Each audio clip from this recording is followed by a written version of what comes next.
Mesdames et messieurs, bienvenue sur Miracle et Profil. C'est un plaisir renouvelé de vous avoir pour cette nouvelle série de programmes. Votre présence nous honore. La Bible dit dans Jean chapitre 3, le verset 16, « Car Dieu a tant aimé le monde qu'il a donné son Fils unique, afin que quiconque croit en lui ne périsse point, mais qu'il ait la vie éternelle. » Dieu n'a pas envoyé son Fils afin qu'il juge le monde, mais pour que le monde soit sauvé par lui. Ça, c'est le verset 18. Maurice Sandy Bekoum, puisqu'il s'agit de lui, a donné son cœur au Seigneur Jésus-Christ. Il est né en juillet 1955. Il a été baptisé dans l'eau en 1984, baptisé dans le Saint-Esprit en 1984.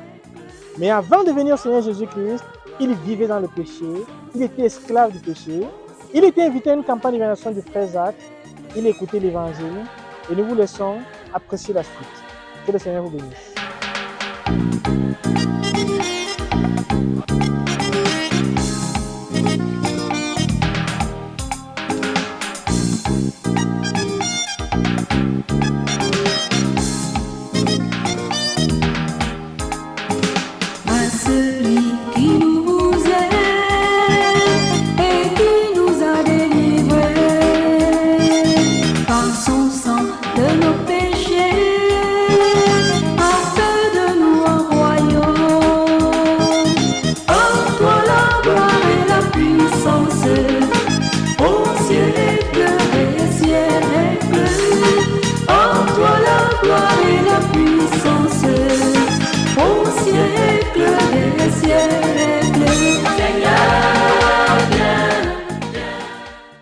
Je suis le frère en Jésus-Christ, Bekoum Sandy Maurice, né le 16 juillet 1955 dans la localité de Doumé.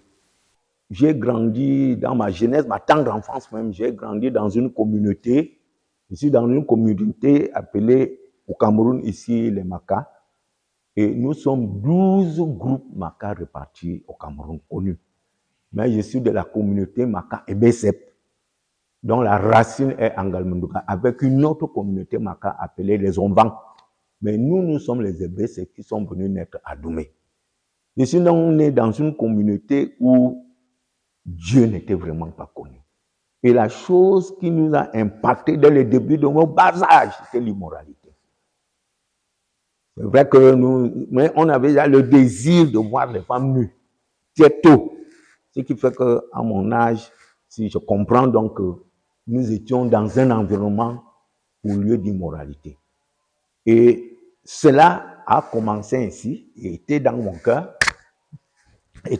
cœur, bon, comme innocemment, mais au fur et à mesure que je grandissais, cet élément était là. Et voilà, s'est ajouté au fur et à mesure que je grandissais dans les années 6, 7, 10 ans, le vol. Le vol est un élément donc vraiment qui a marqué et détruit ma vie de la jeunesse. Le vol. Et ce vol était pris comme un jeu. Au village, le vol des cannes, des femmes de mes grands frères, le vol de la nourriture. Et en ville, là où je suis allé fréquenter, le vol des cannes a continué là-bas, à Doumé. À Bomban, où je suis allé fréquenter, le vol des cannes a continué. Et s'est ajouté le vol de la nourriture. Je suis allé même une fois à l'école auto, casser la fenêtre pour venir faire ma petite table d'études. Donc le vol avait pris un accent déterminant dans ma vie. Et à Bomban, lorsque j'ai vu que la vie n'allait pas, ma sœur aînée était déjà à Bertois, je suis allé là-bas, le vol a continué là-bas. Ce n'était plus le vol des affaires de la maison, maintenant je volais déjà à l'extérieur. Et un jour, un vol qui m'a marqué, j'ai volé le pantalon d'un tailleur. Le pantalon était cousu, était exposé, le tailleur n'était pas dans son atelier. J'ai volé le pantalon et je suis allé chez moi à la maison, dans la maison de ma sœur aînée. Et là donc maintenant, mon beau-frère avait son petit frère qui dormait avec moi dans le même lit. Il a porté le pantalon sans savoir d'où ça venait. Il est sorti et il est parti passer devant l'atelier du tailleur. On l'a ramené de là-bas. La foule qui l'a amené à la maison était terrible. On avait déjà enlevé ses chaussures, son haut. Et arrivé à la maison, j'étais assis devant la maison. Je dis, ce n'était pas moi, j'étais lui. Finalement, la même foule m'a ramassé. Et je me suis retrouvé directement au commissariat. L'inspecteur de police dit, espèce de voleur. Après, on lui dit, c'est un lycéen voleur. On m'a jeté au commissariat. J'ai fait 5 minutes dans la cellule. Le commissaire a suivi donc les bruits. Il est venu en grondant, mais ça, c'est quelle histoire là? Pourquoi ces bruits? Il dit, il y a un lycéen voleur là. Il dit, mais c'est pour ça donc que vous faites tant de bruit? Il a volé quoi? Un pantalon. Quand? Hier. Est-ce qu'il a porté? Non. Monsieur le Tailleur, vous voulez encore quoi? Bon, où est ce lycéen là? Dit, il est là à la cellule. Il dit, sortez-moi cet enfant, vous voulez détruire les études d'un enfant pour un pantalon? Bon, monsieur le Tailleur, vous voulez quoi? Et je veux 5 000. Le commissaire m'a dit, bon, va prendre donc 5 000, tu viens payer au tailleur.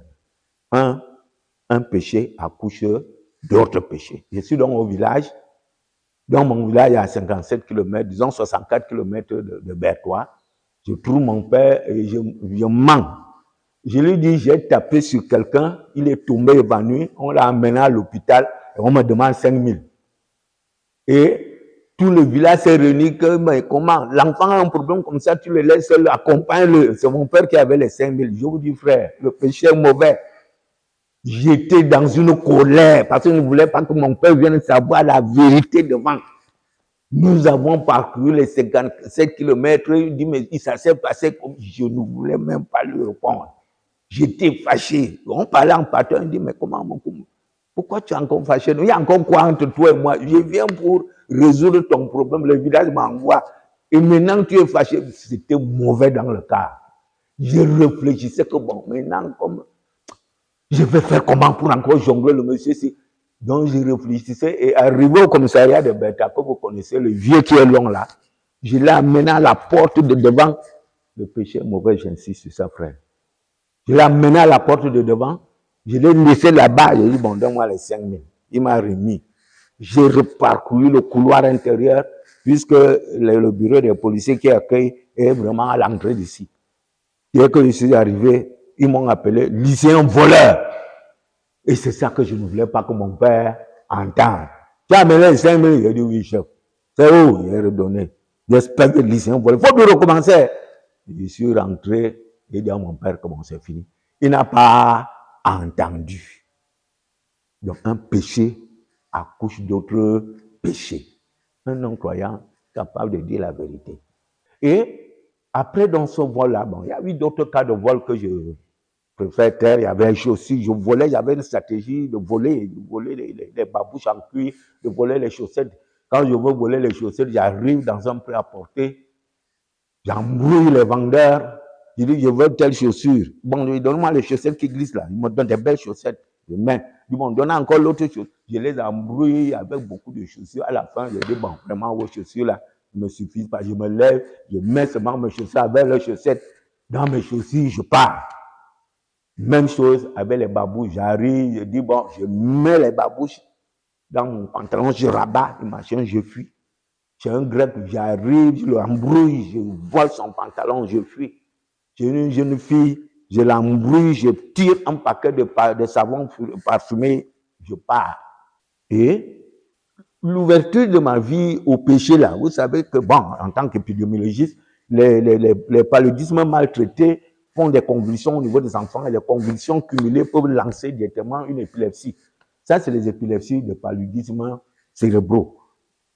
Mais maintenant, quand ta vie est ouverte au péché, et tel que ma vie était ouverte au péché, j'ai pris les péchés clés, il y avait ce vol, il y avait cette immoralité, cette haine-là.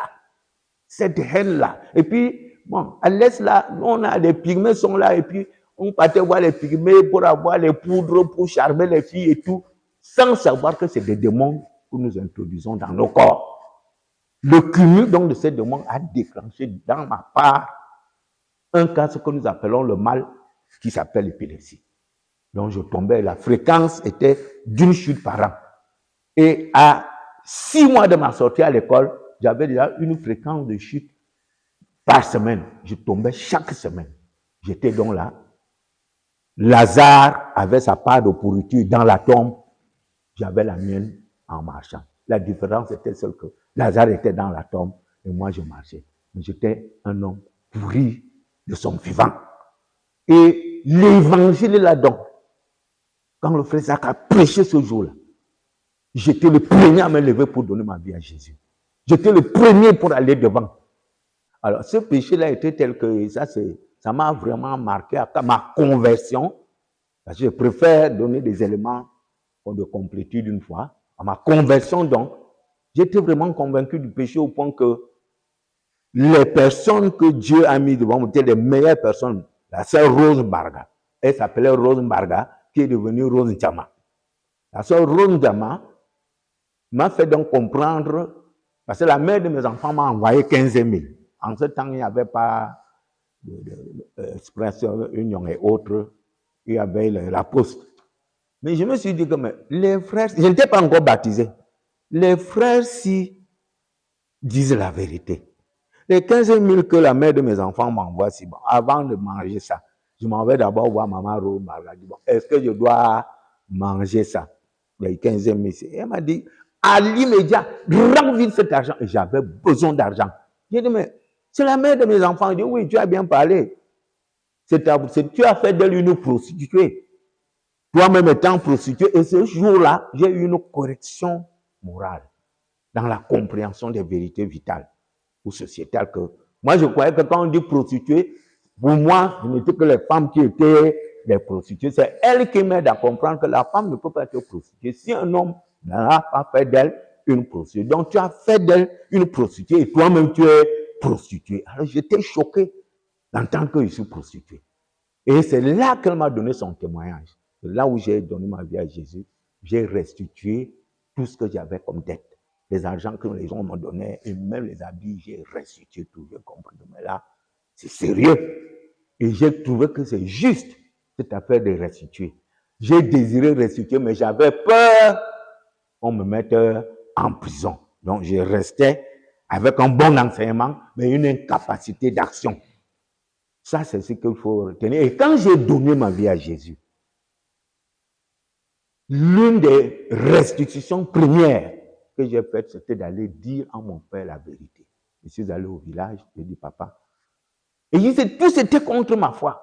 Donc, Maurice a donné, un oncle d'aller dire là-bas au village, que Maurice a donné sa vie à une religion où les gens prient là-bas en disant, bon, il a dû entendre la prière en langue des frères. Et il est allé dire au village qu'il prie, c'était mauvais. Et mon petit frère n'était pas encore, ou bien il était né, je ne sais pas. Et mon père avait 9 enfants, 2 garçons, 7 filles. Ma mère pleurait comme on pleure mort. Et tout le village était debout comme. Beaucoup m'amènent encore quoi dans le village? Quelqu'un sur qui le village compte. Maintenant, il va entrer dans une religion, nous on est catholique. C'était donc là-bas au village. Et c'est quand je viens donc restituer. Je dis, papa, et mon père m'aimait beaucoup. Lui ne me blâmait pas. Alors, je suis venu, je l'ai vu, du papa, je suis venu te demander pardon. Parce que je t'avais menti. Je n'avais pas tapé sur quelqu'un qui est allé à l'hôpital, mais j'avais volé un pantalon. Et au commissariat, on m'a demandé de payer 5 000.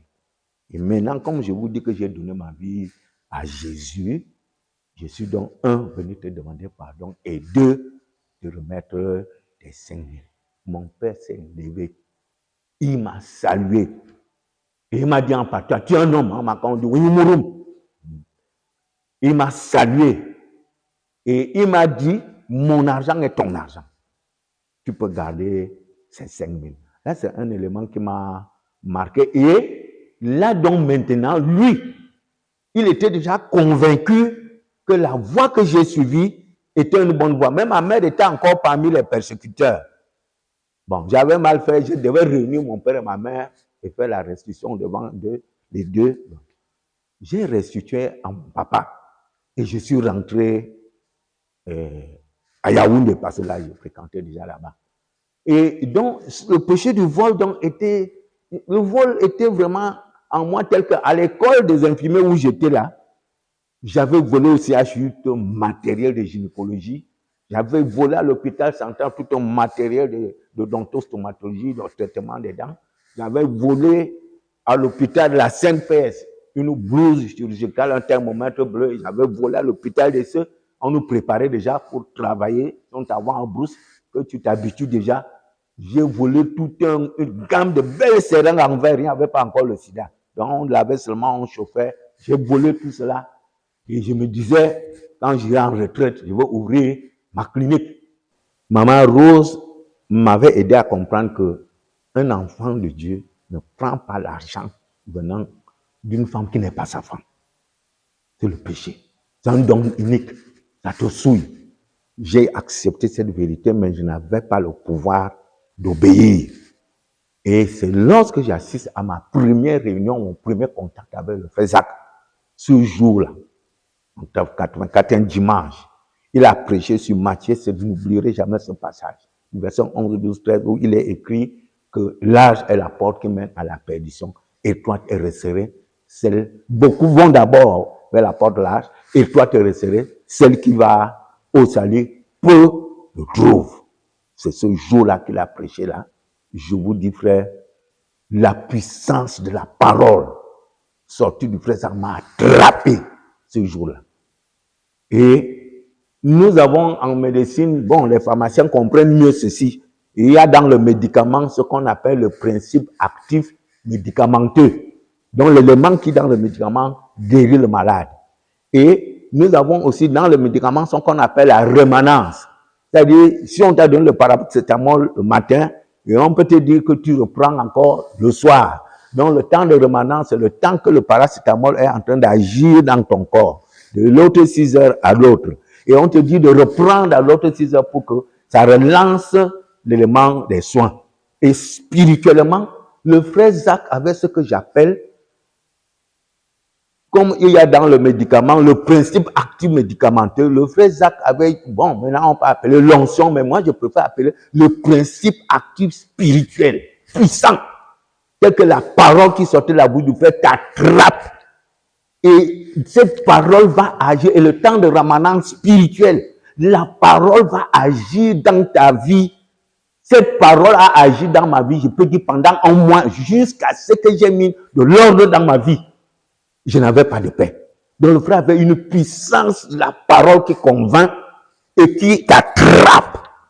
Et toi et la parole, toi-même tu comprends que il faut que j'arrange cette situation. Et c'est cette puissance qui a fait que systématiquement, avant même, je jonglais les frères, je jonglais les frères, mais quand j'ai écouté cette parole du frère Zach pour la première fois, je suis allé, j'ai la peur d'aller en prison et quitter de mon cœur. J'ai dit, même si je vais en prison, il me faut restituer tout et avoir mon âme sauvée. Il avait prouvé que les choses volées, tu as confessé, c'est encore dans ta maison, tu n'as pas résolu le problème.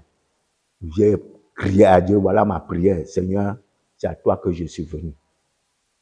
J'avais peur d'aller en prison, mais je te supplie de m'aider de restituer tout ce que j'ai volé sans qu'on m'arrête. Et si on ne m'arrête pas, mon Seigneur, je vais te suivre toute ma vie. Un courage est venu dans mon cœur. J'ai chargé mon sac du matériel volé au CHU. C'était à 16 heures. Je ne sais plus le jour. Je suis allé au CHU. J'ai trouvé le major. La major, c'était une famille, maman et son argent est un papa Bamileke. Je leur ai avoué. Je dis, docteur, c'est comment? Tu es revenu? Oui, je suis revenu. Je leur ai dit, j'ai donné ma vie à Jésus et j'avais volé le matériel de gynéco ici.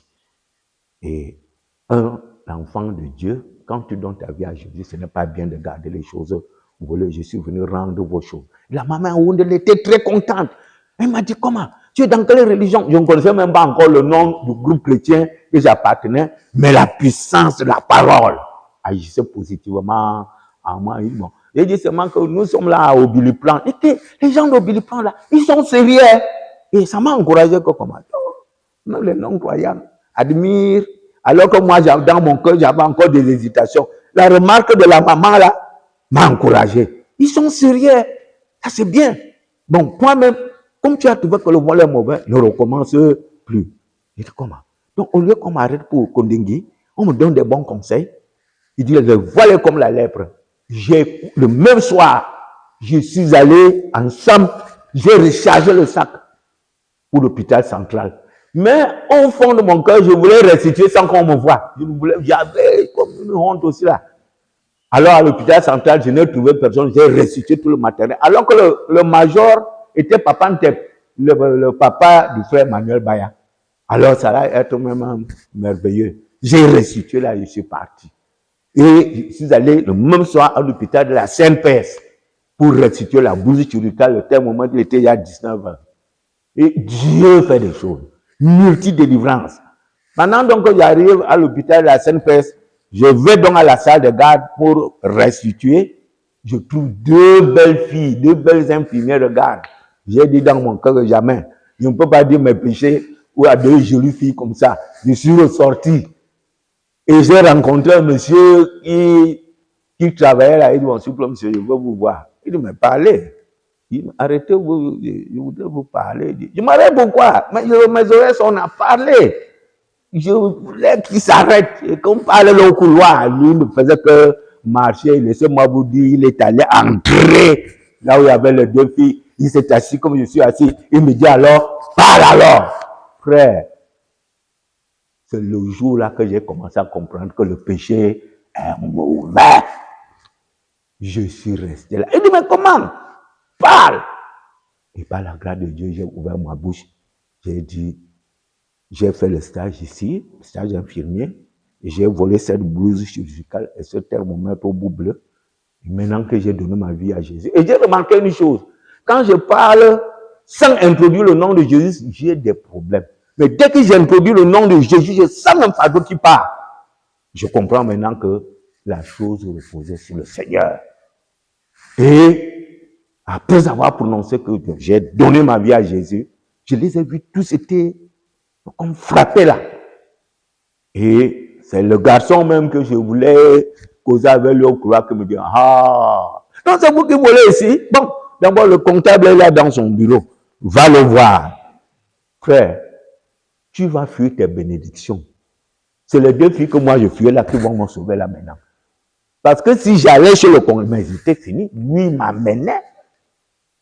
C'est les deux filles là qui disent au gars que, comptable de quoi? Toi-même là où tu es, c'est là un bon voleur.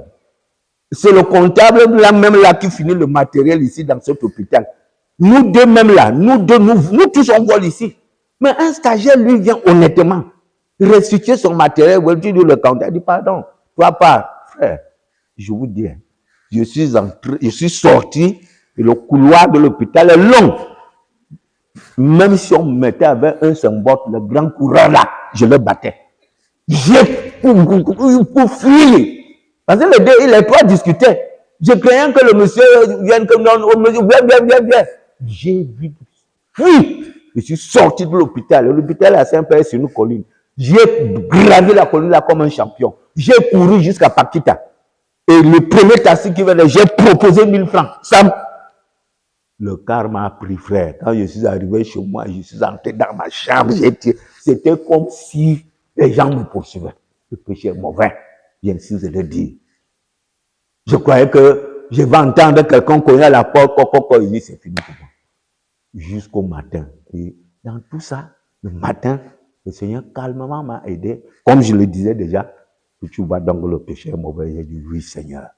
C'est ce jour que la haine céleste du péché est née dans mon cœur. Ce qui fait donc que j'ai retenu et je retiens donc qu'il ne suffit pas de dire je me repens. Frère, jusqu'à ce que la haine divine du péché vienne dans ton cœur, frère, tu vas souffrir dans ta part de chrétienté. Tu seras le chrétien qui va poser des problèmes au pasteur. Tu retomberas dans ces choses, parfois tu vas même cacher. Jusqu'à ce que la haine divine du péché vienne dans ton cœur, frère, tu as encore à faire. Tu as encore à faire. Mais lorsque j'ai donné ma vie à Jésus, le Seigneur est allé systématiquement. Et le Seigneur s'est assuré que j'ai un petit rappel qui m'a permis de... J'amenais l'argent. J'amène l'argent, j'avoue. Et là où j'ai volé les babouches, c'était des babouches de 10 000. J'ai dit, bon, j'ai volé ces babouches. On voulait emballer. J'ai dit non, j'avais volé. Mais comme j'ai donné ma vie à Jésus, je viens restituer votre argent. C'est combien? 10 000. Et j'avais les traités diétem. Et quand je finis de restituer, Je leur prêche un peu l'évangile. Je dis, voilà les conseils qui m'ont aidé à changer de vie. Ça peut vous aider aussi. Ils étaient étonnés. Je vais là où j'ai volé les chaussettes. Je leur explique aussi. Ils ont d'abord ri. Ils me disent, mais si tu nous demandais, nous on te donnait. Bon, non, on ne paye pas. Donc, il y a même des endroits où on me disait de ne pas payer. Et c'est là, au machin de savon parfumé, que j'ai eu chaud. Parce que là, pendant que je venais, la fille m'appelle. Maurice! La fille me connaît où? Alors que c'était une camarade de la mère de mes enfants au lycée d'Abomban. Donc, elle savait que je vivais avec Angéline. Il dit, mais comment va Angéline? Je dis, c'est pas possible. Donc, la fille me connaît. Je suis donc resté là. Tout comme j'ai été bloqué à la CMP. Elle dit, que la camarade de ma femme saura que j'étais... Le Saint-Esprit m'a dit, parle. J'ai sorti donc le même paquet de parfums, le paquet de savon. Il dit, bon, ce paquet coûte combien? Ça devait être 2000 en ce temps. Et il dit, bon, j'ai pris les 2000, je lui ai donné. Il dit, j'emballe. Il dit, non. J'avais volé ce savon ici. Maintenant que j'ai donné ma vie à Jésus, je suis venu restituer et payer. Et voilà le traité qui peut t'aider à changer ta vie. Je n'étais pas encore fort dans l'évangélisation, mais je l'ai vu. Mais la grâce que je voudrais bénir Dieu, c'est que la grâce de ne pas me laisser attraper par la honte des belles filles.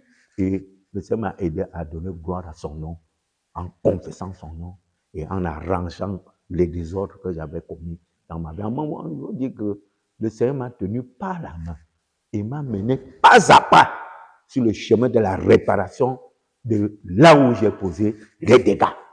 Et chez le grec, j'ai trouvé le même pantalon. Il dit, c'est combien? 2000. J'ai payé. Il voulait emballer. Il dit, non, je suis venu payer. J'ai donné ma vie à Jésus. Après, il me dit, bon, c'est bon. Il m'a donné une cassette là comme cadeau. Arrivé, quand je mets la cassette, c'était des chants hindous, il a brûlé.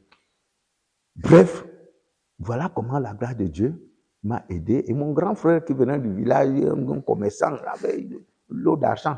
Quand il venait payer la marchandise, c'est à moi qui remettais l'argent. Mais dès que j'entrais dans la chambre, j'ai retiré 5000. Et quand j'ai donné ma vie à Jésus, je suis allé, je lui dis, ça tournait. Quand tu me remettais l'argent là, tu fuyais les voleurs dehors alors que tu remettais l'argent en voleur. Et c'était ainsi. Et c'est eux, c'est pas les restitutions. Ceux à qui j'ai restitué au village à partir de mon père, que c'est eux qui ont annulé la persécution contre moi. Et on peut comprendre dans mon village que s'il faut qu'on entre dans une religion, c'est celle de Okumbla. Et c'est là que, pour le vol, c'était comme ça. Je vais brièvement. Alors, il y avait ce vol et il y avait l'immoralité. Et l'immoralité, vraiment, comme tu l'as su dit, l'immoralité m'a détruit. J'ai attrapé, parce que pour nous autres, changer les vies, c'est ça la vie, c'est ça, réussir dans la vie. Pour nous, on pensait qu'on est même venu sur terre pour ça.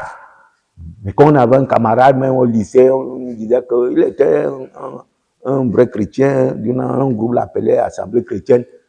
Lui n'aimait pas la femme, il ne pouvait pas. Un jour, je lui ai dit, mais tu es venu faire quoi sur terre, mon frère? Donc pour nous autres, la vie sur terre, c'était les femmes, c'était boire. Et l'immoralité là, j'ai attrapé une blénorragie qui m'a détruit pendant 5 ans. Le docteur qui me suivait, un ami, m'a dit vraiment, monsieur Bokoum, 5 ans de blénorragie, et tel que je vois le plus couler dans ton corps, on va tout faire pour te guérir. Mais une chose est sûre, tu n'accoucheras plus. Mais est-ce que tu as quand même des enfants? Il dit non, j'ai une femme avec qui j'ai eu des enfants. Il dit non, ça va, il y a même des gens qui n'ont pas d'enfants. Donc, pour mon clinicien, je n'accoucherai plus. Il m'a fait lire les examens. Et l'immoralité, voilà la conséquence majeure où m'a mené l'immoralité. Et puis, il y avait un autre élément qui s'est ajouté. Un oncle avait frappé sur mon père. J'avais environ 7-10 ans. Mon petit frère n'était même pas encore né. Alors ce jour-là, c'était un militaire. Il a tapé sur mon papa à sang. Il l'a mis à nu, ensanglanté.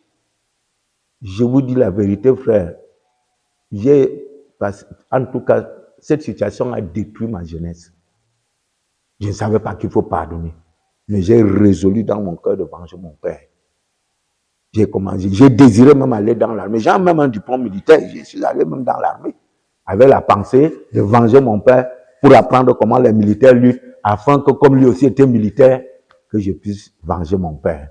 Cette affaire de venger mon père là, quand j'ai même donné ma vie à Jésus, frère, j'ai fait près d'un an, j'avais toutes les difficultés pour pardonner à cet oncle-là. Et c'était à Lagos que le frère Zach et le frère Théodore ont dû me rendre, et le frère Jean-Pierre Komou ont dû me rendre ministère pour que je pardonne.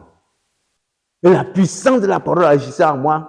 Et quand j'ai fini de faire dans toutes ces restitutions, et j'ai donné, le frère Zach a été au courant, il m'a appelé à une nuit de prière, il dit, donne ton témoin. J'ai donné le témoin, ça a lancé tout un réveil. Il dit, les frères avaient les matériels volés chargés dans les maisons des pasteurs. Il dit, faites comme ce frère. Allez prendre vos choses volées, faites comme lui. Personne ne m'avait dit que enseignement, en dehors du témoignage de Maman Rose Djama. Et là-dedans, il y a eu cet élément-là où la grâce de Dieu m'a permis d'être un modèle. Et comme je vous disais, la haine là, ça a ouvert une porte au démon et aux esprits.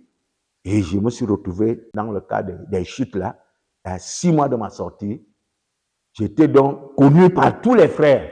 Parce que le frère Jacques avait donné le témoignage. C'était une nuit de prière. Tout le monde n'était pas là. Et le dimanche, il a fait que le témoignage soit connu. Et les frères m'aimaient, beaucoup de frères m'aimaient. Et mais ce jour-là, j'étais triste. Parce que le matin, j'avais vu le puits couler encore la blénorragie là. J'ai dit, Seigneur, l'affaire, c'est voilà la maladie qui va me tuer. Et passer dans le frère Emmanuel Baya que j'ai vu la photo là, et le frère Gado que je vois la photo aussi. Les deux passaient donc. Ils m'ont dit, frère Maurice, pourquoi tu es triste? Et je cachais, je ne disais à personne, même mes parents ne savaient pas que j'avais ce mal. Je leur dis, vraiment frère, je souffre de la blénorragie. Je n'ai même plus continué à parler. Les deux frères sont tombés sur moi en priant. Et je ne peux plus me rappeler leur prière, mais à la fin, le frère Gadon a dit, s'il y a d'autres maladies, ils étaient en train de prier contre la blénorragie. Il dit, s'il y a d'autres maladies cachées dans son corps, que toutes ces maladies disparaissent au nom de Jésus. 3 jours après, la blénorragie a disparu. Et c'est là que j'ai commencé à dire comment. Les gens, si, ils peuvent être des vrais enfants de Dieu, comme ils disaient. Je n'étais pas encore baptisé par immersion. Les gens, si peuvent être. Et 3 mois après, c'est là que je m'aperçois que moi qui tombais chaque semaine, je ne tombe plus de pleurs. Je dis non, j'applaudis pour le Seigneur. Je suis venu, j'ai dit au frère, comment, frère, vous avez dit qu'il fallait encore quoi, il a dit, frère Maurice, et depuis longtemps qu'on te dit de te baptiser. Et c'est le frère Anosé. On avait un frère appelé Anosé, il était nigérian. Et c'est lui qui m'a baptisé. Et les choses de Dieu, Anosé là, c'est l'une des personnes que Dieu utilisait déjà pour me préparer dans le monde à venir dans le Seigneur. J'avais voyagé avec lui, j'étais élève infirmier et il prêchait. J'étais assis avec lui. Je lui dis que bon, vraiment, ton évangile là, c'est bien. Bon, si moi je vole, je savais que j'étais voleur. Si moi je vole les médicaments, je ne peux pas soigner un malade, est-ce que c'est mauvais? Il me dit, les malades appartiennent à Dieu. Les médicaments aussi appartiennent à Dieu. Tu as entendu, Dieu t'envoie en mission que va voler les remèdes et soigner mes malades. Ça m'a marqué. C'est une parole. Et le jour où je devais me baptiser, c'est lui qui m'a embrassé. Il m'a baptisé. Il faut prêcher. Parce que Dieu sera juste d'envoyer devant toi celui dans la vie que tu as semé.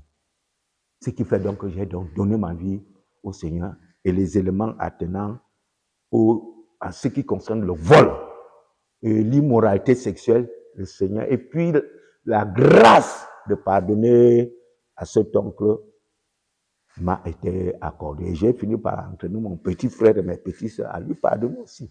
Ça n'a pas été facile, mais ils ont pardonné. Et mon père a remarqué l'amour qu'il y avait dans la maison du Seigneur. Et il me demandait les nouvelles de 2 frères. Il me dit, comment vont les frères qui sont frères là? Il dit, mais frères qui sont frères comment? Mais les frères qui sont même père, même mère là. Et qui se ressemblent. Je dis, non, les frères sont différents, mais sauf que tous sont dans la vie à Jésus. Peut-être c'est le Saint-Esprit qui fait qu'ils se ressemblent. Alors mon père est resté calme. Il m'a dit, mais ces gens savent s'aimer, hein? Donc les frères ont marqué mon père par leur amour. Parce qu'il est venu faire quoi, moi, avec moi. Et il m'a dit, je vois même qu'il t'aime plus que moi. Et ce que je vais faire, je vais au village, prendre ta mère, tes frères et sœurs, et nous tous, on vient mourir dans cette religion. Et c'est ce qu'il a fait. Toute ma famille a cru suite au témoignage de l'amour des frères. Et vous pouvez comprendre pourquoi quelqu'un comme moi, quand je vois les frères divisés, je suis mort. C'est l'amour de deux frères. Bon, on parle de quand maintenant, à 70 ans, faut dire des choses. Les deux frères dans deux camps, c'est leur amour qui a basculé toute ma famille au Seigneur. Alors, moi, je me dis que Dieu a donné une onction d'amour à ces frères-là.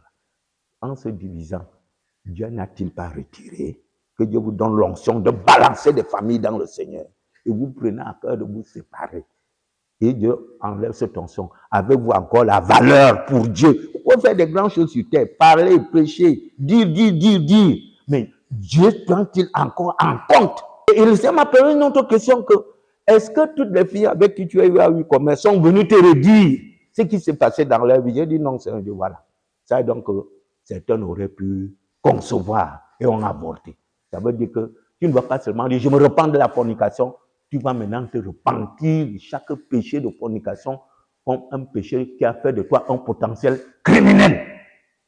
Ma part de repentance de fornication, dit Seigneur, pardonne-moi mes crimes. Donc j'ai compris ce jour-là que chaque fornication fait de toi un potentiel criminel. Que la fille conçoive ou pas, parce qu'elle peut concevoir. À cause de ce qu'elle peut concevoir, il y a un potentiel criminel. Et les repentants devraient être, par rapport à l'immoralité, comme des crimes. Ça m'a beaucoup aidé. Et avec ce conseil du frère Théodore, la haine de l'immoralité est aussi venue dans mon corps, au point que là où je suis avec vous, depuis 41 ans que je suis là, la seconde que je vous parle, je n'ai jamais trompé ma femme avec une autre femme dehors. Ce n'est pas que les tentations ont manqué. Contrôleur départemental des endémies, mais j'avais la latitude de donner du travail aux femmes. Et quand j'étais provincial encore, mais là-bas encore, les femmes venaient se vendre. Mais quand la qualité de ton amour à Christ est correcte, aucune de ces avances ne peut te basculer. Donc quand les cœurs des gens chancellent, une petite fille, tu chancelles là dans le cœur, frère, revois ta conversion. Revois ta conversion. Et pour couper court, voilà comment par la grâce de Dieu, la conversion est venue. Et un jour, le frère Jacques est venu. Le frère Jacques dit, nous aurons jeûne de 3 jours, baptême dans le Saint-Esprit. Jeûne de 3 jours, je jeûne encore ce quoi? On m'a expliqué, tu ne bois que l'eau. Et puis baptême le Saint-Esprit, on m'a dit, oui, il y a le baptême dans le Saint-Esprit. J'ai jeûné. J'ai été tenté, mais le Seigneur m'a soutenu. Et ce soir-là, les frères m'ont imposé la main. J'ai reçu le baptême dans le Saint-Esprit. Et j'ai découvert d'abord une paix profonde dans mon cœur. Et beaucoup de choses, ce sont donc les choses que je vous disais là, se sont déclenchées. J'ai remarqué que quand tu es vrai avec le Seigneur, oh frère, de là même directement, parce que les soins que j'ai faits, on reviendra sur les actes de miséricorde en foulard. C'est une femme d'un adjudant que j'ai vraiment soigné. Et c'est lui qui a dit, comme le chef d'État vient de prendre sa place, on lui a donné des conseils d'avoir un personnel recruté par lui-même. Il laisse le personnel, l'ancien président. Et il veut tous les cadres.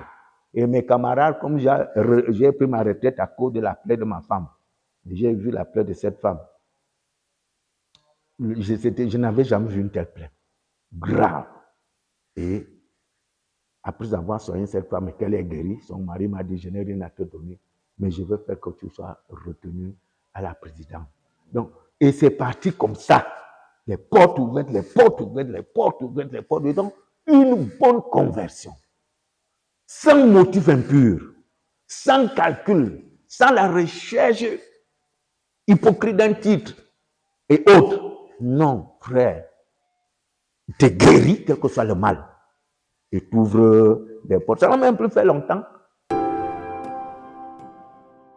Et comme je vous le disais, mes chers frères, parce que là vous êtes mes frères en Christ d'abord, avant d'être votre papa dans le Seigneur, je vous assure, une bonne repentance, où le Seigneur t'amène pas à pas dans la réparation des torts que tu as fait aux autres, et de te rappeler, le Seigneur m'a rappelé que tous ces torts-là, c'est aussi par rapport au ciel, le mépris de Dieu, le mépris des souffrances de Dieu à la croix, le mépris du sang qui purifie au fur et à mesure que les comprenaient.